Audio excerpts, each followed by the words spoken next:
Welcome back again. This is Fox. Today we're going to be taking a look at my pretty big Turbofuel setup. It's big, chunky, producing a lot of power, and it only uses 540 oil. That is it. 540 crude oil to make all of this. I could be generating a lot more power than what I am. This is producing 30,000 megawatts, 30 gigawatts. I could have made 40, but I decided to use a different method to make turbo fuel, just to squeeze it on this top deck to supply all of the drones that are doing stuff in my save. So yeah, I'm going to run you through it. You are going to need some alternate recipes if you want to copy this setup exactly. This is the best way to do turbo fuel. We're going to talk about why at the end. The other method is this: when you unlock blenders, there is other ways to do it, but this ultimately generates less turbo fuel per oil. So, 540 crude oil a minute. Crude oil is coming way over there. Wanted to make it here next to my main base. I didn't want to build it over the oil fields. This had access to coal and sulfur, which we needed for the compact coal. It made more sense to make it over here than it did by the oil. Now, I've got a train bringing packaged oil in. We'll take a fly over to the packaged fuel facility at the end. But for now, I will say this: fluid trains are crap. Totally inefficient. If you can avoid using fluid trains at any cost, you should. There's not enough storage to deal with the throughput that you need. I'm going to show you a quick example. This 8-car fluid train over here is only bringing in 500 or something. Well, it's less than that. 2,100 divided by 4. 525 nitrogen gas per minute. Gas works the same as a fuel in a train. I needed 8 carriages to get the few throughput that I needed. The nitrogen is quite far away, don't get me wrong, but it's much better if you can to package any fluid or gas. If you're going to put it on a train, you can get huge throughputs, a lot better. This is generating 410 tons a minute from this one, so I've got 2 bringing it in, so that's 600 a minute. I could run 800 a minute through this train station if I need, but yeah, suffice to say,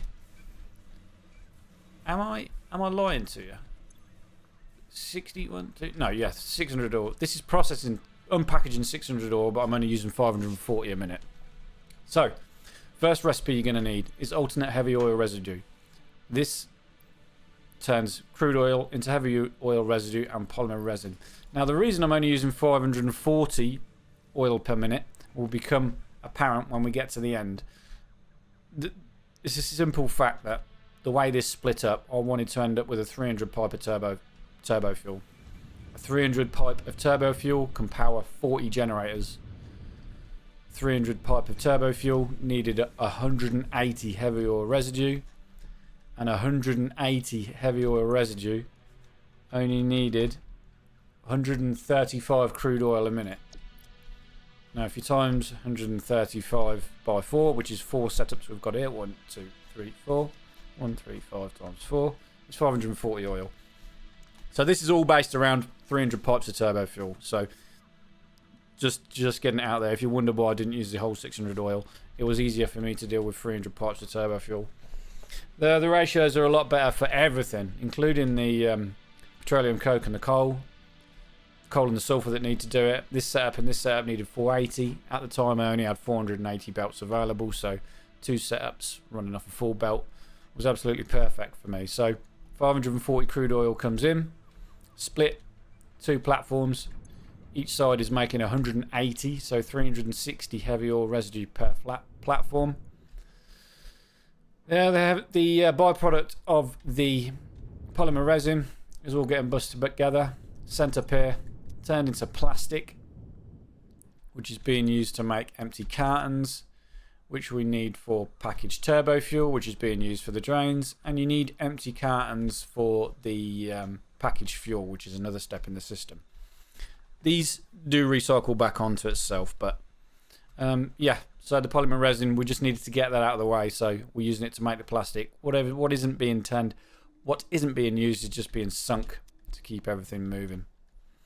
Heavy oil residue, polymer resin, resin to plastic. The heavy oil residue then comes on to the next stage. Comes into an industrial buffer at the back.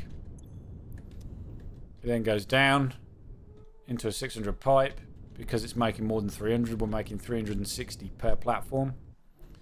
The 360 heavy oil residue then is split in two and is feeding two platforms, making the turbo fuel. So each pipe gets split in two. The first one is underneath here, gets split in two. Feeds this floor and then this floor. 180 per floor. It's real straightforward. 540 oil, 360 heavy oil residue times 2, 180 per floor. We've got 4 floors. 1, 2, 3, 4.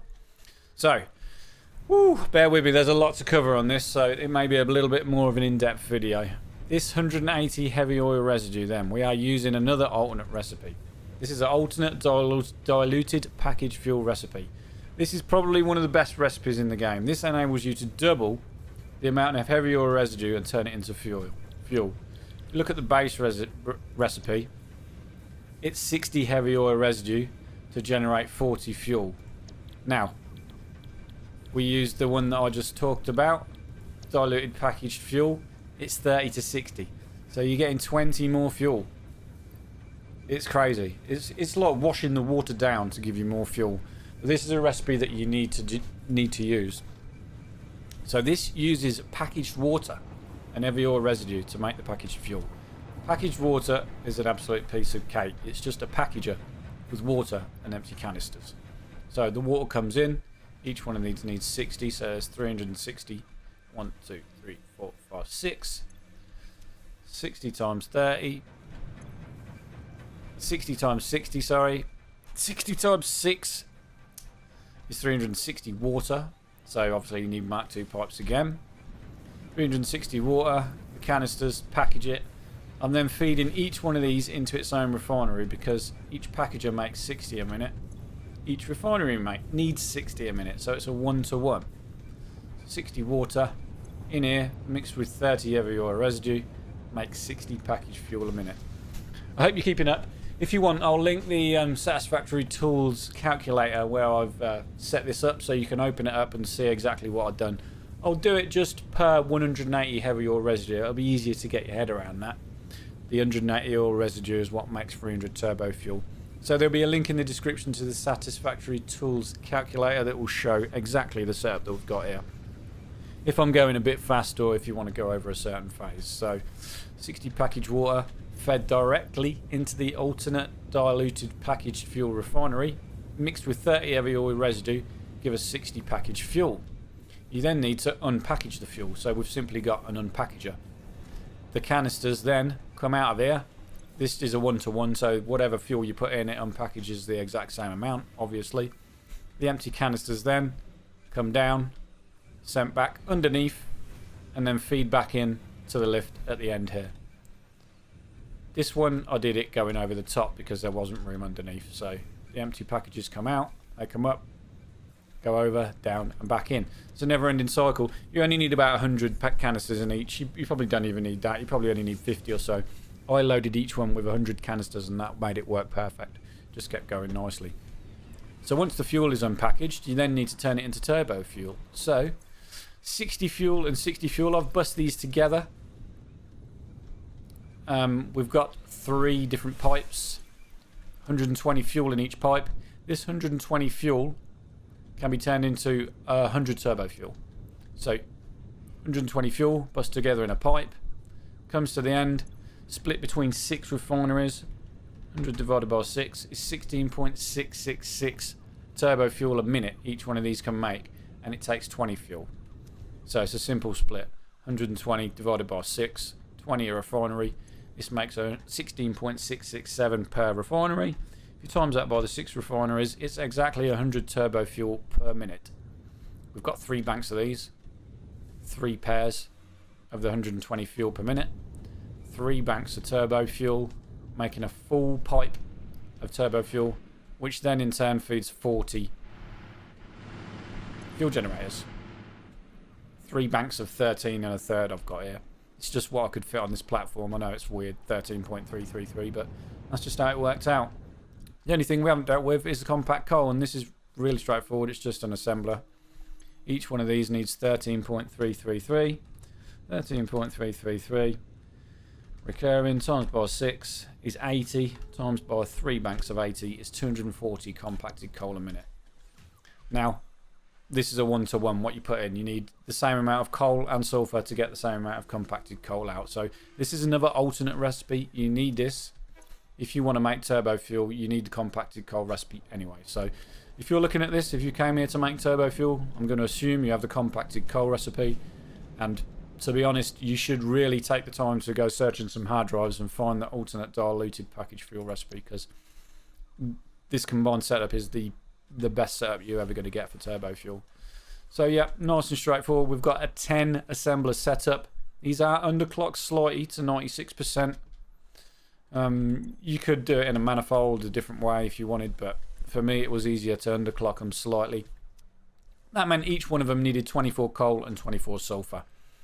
So the magic number, 24 times by 10 is 240, which is half a 480 belt. So I've got a 480 belt coming in here, Mark 4, 480 being split, 240 here, 240 goes up for the next flow.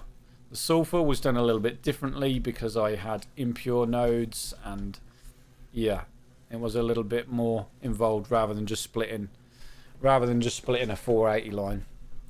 I could go back and change it, but for now it was serving the purpose. So each floor needed 240 compact coal. 240, 240, 240.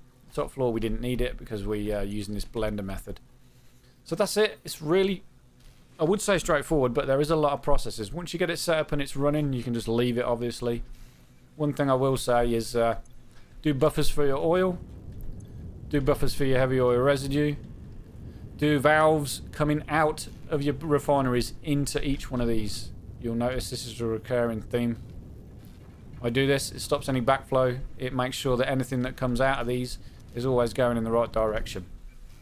Now, if you're wondering what these are for, I have enough oil over in the oil fields over there to do this setup again. I was originally going to plan to do 2 of the setups, but it turns out for me to get all the way to phase 5, I haven't needed it. I've only needed this, whatever I'm producing, 36,000 megawatts, 35,000 megawatts of power. I can probably finish the game without doing nuclear. That's how phase 5 is a little bit meh. I mean, we'll talk about that in another episode. I've got one little setup here. I've got one particle accelerator, one of these one of each of these new buildings. I can't even remember what they're called.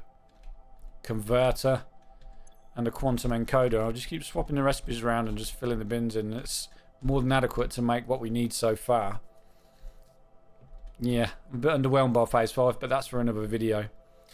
So we will quickly talk about the other way to make turbo fuel and why you shouldn't do it. So we used 180 heavy oil residue to make 300 turbo fuel. So 300 divided 180. It's a 1.666 ratio, so 1 2/3.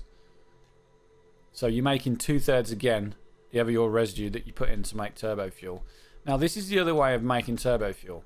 If we go turbo fuel, you've got turbo fuel. The base recipe is fuel, compact coal, to make turbo fuel, which is what we've just done. Although we have obviously used the diluted packaged fuel method to give us more fuel. The other recipe is this one, alternate turbo fuel. This is worse. It's a backwards ratio. You're using 5 heavy oil residue and compacted coal to make 4 turbo fuel. So you should never do this unless you want just a simple basic setup to make some turbo fuel in a hurry. Unless you have loads of fuel, loads of oil hanging around that you're not using. This is a very, very good recipe if you just want ease of use. This is the one that I'm using on top here. I wasn't aware of whether this was better or not. I just wanted a small form factor setup to make me some packaged turbo fuel that I could then use for my drones. So this is using the 180 heavy oil residue again that we had left over there.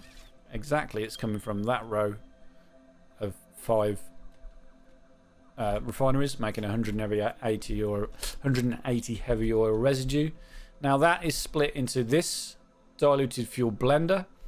This is almost like the packaged fuel recipe. It's using water and heavy oil residue to make fuel, which is what we do down there. This is using 30 heavy oil residue to make petroleum coke. It uses petroleum coke instead of coal. Still needs a sulfur. We turn sulfur and coal into compacted coal over there. So this is using sulfur and petroleum coke. So unfortunately, you're having to use some heavy oil residue to make the petroleum coke. So far we've used 30 and 30 heavy oil residue. That leaves 120 of the heavy oil residue left to split between 4 of these alternate turbo blend fuel blenders, making the turbo fuel. So we've got 30 HOR there, 30 HOR there, 30, 30, 30, 30. 6 30s are 180. So 180 heavy oil residue mixed with a bit of sulfur, petroleum coke, and the fuel made from here only produces us 45 times 4, 190. So 180 heavy oil residue only makes us 190. So 190 divided 180. It's a 1.05555. It's almost a 1-to-1 ratio. It's slightly better. It's slightly better than the one that we looked at earlier. This one, the turbo heavy fuel. This was a 1 point. What was it? Don't know. It's backwards, isn't it? It's just under. It's like 4/5. So it's slightly better than that. I mean, it's a lot smaller footprint. I mean, look at it. The only reason why you would do this again is if you want to save space.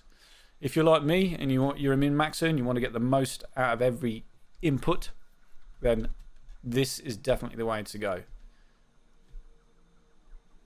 Water, packaged water into packaged fuel, mixed with the heavy oil residue that we're doing over there with the heavy oil residue alt. You then unpackage the fuel, send it into the refinery mixed with compacted coal to make turbo fuel. As I say, we've got 3 banks of 40. Each one of these is generating 250 megawatts. So 40 times by 3 banks is 120 generators running 250 megawatts is 30,000 megawatts of power from 540 oil. It's pretty crazy, to be fair. Now, as of 1.0, there is 2 more steps after this. This is for another video. You can turn the turbo fuel into rocket fuel. Now, somebody told me this acts as a gas. It is a high impulse compressed gas fuel. I didn't know that. Yep, somebody told me today on the Facebook page, Satisfactory Facebook page, that this acts as a gas, so you don't need pumps for it. I didn't know. I mean, it makes sense that we use nitrogen gas to make nitric acid, and then we mix it with the turbo fuel to make rocket fuel. So that's what we're going to be going over in the next video. I'm going to convert this into a rocket fuel, and all you do, we're going to use the base recipe, which is turbo fuel, nitric acid, makes rocket fuel and compacted coal, which we can then feed back into the system, making the turbo fuel. Pretty cool. The nitric acid is already done. It's here. Being made over there. We'll fly over to the packaged fuel plant. I promised you a quick look at that before we leave. The packaged fuel place. I mean, it's nothing crazy really. I've just got 600 oil. There's 2 impure nodes churning out 150 a minute and 1 normal node. This is my main base. Trains everywhere. I'm only using single loop trains. That's why you see them double stacked. I don't like mixing trains on train tracks. I can never get them to work. They never work well for me, should I say. I can't get used to the signals and they always end up crashing. This is my packaged oil facility. So this is an impure, outputting 150 a minute, being packaged into these 3 because they do these 5, they do 30 a minute. These are getting bussed together with this 5, which is another impure node. So 150 and 150 is one 300 line of packaged oil. And then we've got a normal node here generating 300. These 5 and these 5 are all getting bussed together on the second line. 600 a minute coming in here. Now these item rate transfer a minute, you need to take these with a bit of a pinch of salt, because this only says I'm outputting 405 items a minute. Now that plant over there has been running for over 100 hours and it's using 540 a minute, so this lies. I mean, if you want to be cautious, go buy this and then divvy this up. I mean, if I was going by this totally, I would have to split this oil into 2 carriages and then bring it on over, but I know for a fact it's working. So yeah, I mean, the input rate of these trains needs to be tested yourself if you want to if you don't want to trust them. If not, then yeah, I should have probably split that into 2 carriages. Anyway, 21 minutes. Whew, a lot of talking. I hope you enjoyed this. I hope I've covered everything in as much detail as you wanted. I've probably talked a little bit too much as usual. But yeah, in the next one we'll be talking over the rocket fuel setup. Probably be a short video. I'll show you how I modified the turbo fuel setup to achieve this. Nitric acid is an absolute piece of piddle to make. It's just nitrogen gas, water and iron plates. That's it. And then once you got the nitric acid, you mix it with the rocket fuel to make the mix it with the turbo fuel to make the rocket fuel. So yeah, anyway, thanks for watching. That is how you can, this is the best turbo fuel setup easily in Satisfactory 1.0. As always, stay tuned for the next one. Thanks for watching. Give it a thumbs up. Let me know what you think about the 3 turbo fuel setups. Which one you think is the best? 2 of them are save space and a lot easier to set up, but you don't get as much output from your input, which is ultimately the goal of this game. So yeah, hope you enjoyed this and I'll see you in the next one. Thanks a lot.